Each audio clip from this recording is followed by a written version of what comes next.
Which statement best describes how a graph of y equal to x to the third minus x is related to the parent graph? But in this question, it's asking to say if this graph is symmetric to respect to the origin, maybe it has no symmetry, to respect to the x-axis,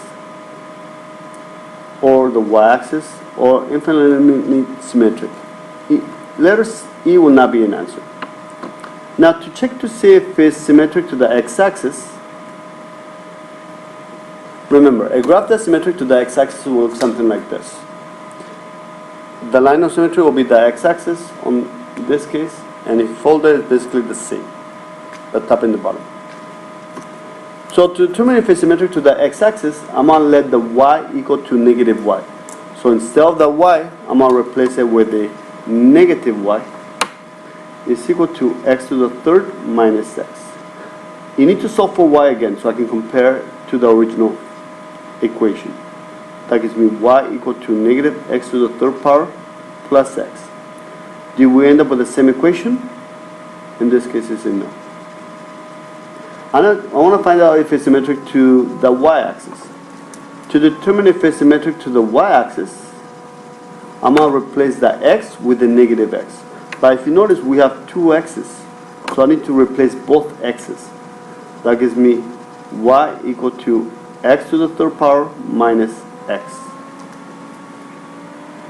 And I'll replace it with a negative x. And now I'm going to simplify. Y equal to negative x to the third power will be negative x to the third. Negative times a negative, we can say positive x.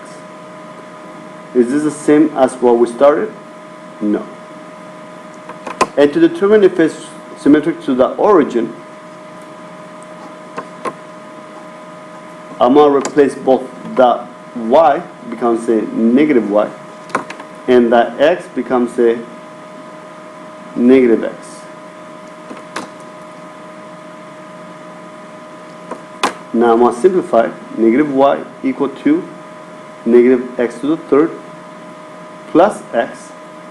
I still need to solve for y, so I'm going to divide by negative 1. Y equal to x to the third minus x.